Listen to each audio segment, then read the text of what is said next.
ফিরে এলাম বিরতির পর। রাম মন্দির উদ্বোধনে নেই কংগ্রেস এবং তার পেছনে জানা যাচ্ছে যে বামেদের প্রভাব।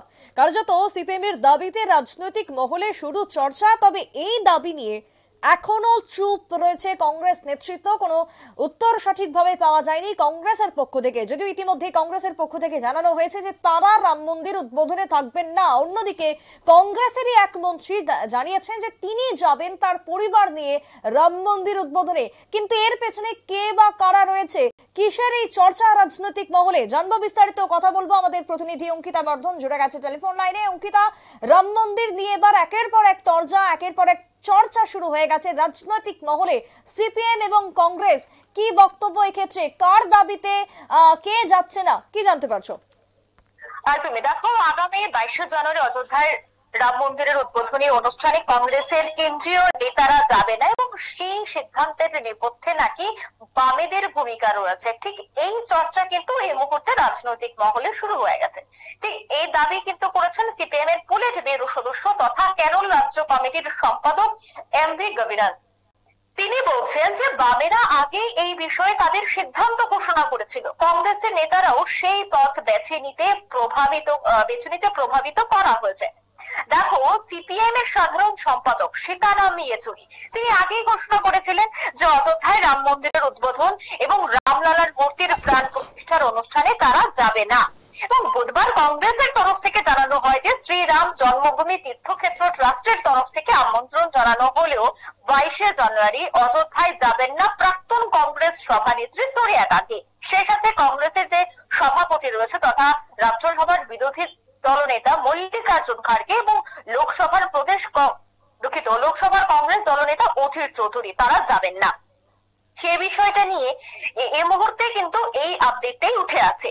তাতে দেখা যাচ্ছে যে রাম মন্দিরের উদ্বোধন এড়িয়ে যাওয়ার কারণ ব্যাখ্যা করতে গিয়ে এআইসিসির যিনি সাধারণ সম্পাদক রয়েছেন জয়রাম রমেশ, তিনি বিবৃতি দিয়ে বলেছেন যে আমাদের দেশের কোটি কোটি মানুষ ভগবান রামের পূজা করেন এবং ধর্মাচরণ মানুষের ব্যক্তিগত বিষয়, কিন্তু বিজেপি এবং আরএসএস এর দীর্ঘদিন ধরে অযোধ্যার রাম মন্দির নির্মাণকে নিয়ে যে রাজনৈতিক কর্মসূচি রয়েছে তা কিন্তু প্রতিনিয়ত বৃদ্ধি পাচ্ছে, অর্থাৎ মন্দির নির্মাণের রাজনৈতিক কর্মসূচিতে পরিণত হচ্ছে বলে তিনি এক প্রকার জানিয়েছেন।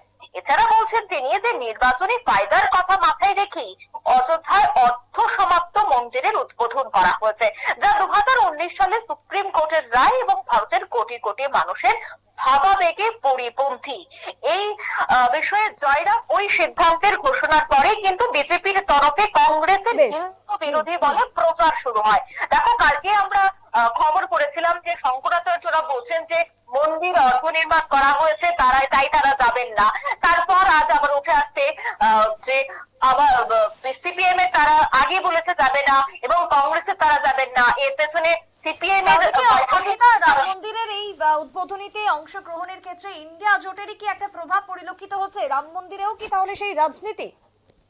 একদমই, তিনি তো হলফ করেই বললেন, বা সিপিএম এর নেতৃত্বরা বা কংগ্রেসের যারা এআইসিসির নেত্রীরা রয়েছেন বা নেতারা রয়েছে তারা তো হলফ করে বলছেন যে রাম মন্দির বিজেপির প্রজেক্ট, বিজেপি আরএসএস এর প্রজেক্ট, বা বিজেপি এই মুহূর্তে রাম মন্দিরকে রাজনৈতিক হাতিয়ার করছে, তাই তারা এই মুহূর্তে রাম মন্দিরের উদ্বোধনে উপস্থিত থাকবেন না। সেই কথা। ধন্যবাদ অঙ্কিতা। কথা বলছিলাম আমাদের প্রতিনিধি অঙ্কিতা বর্ধনের সঙ্গে। কার্যত রাম মন্দির উদ্বোধন এবং সেই উদ্বোধনে কংগ্রেস যে যাবে না তা আগেই জানানো হয়েছিল, কিন্তু এর পেছনে বামেদের প্রভাব রয়েছে বলে এই মুহূর্তে খবর শুরু।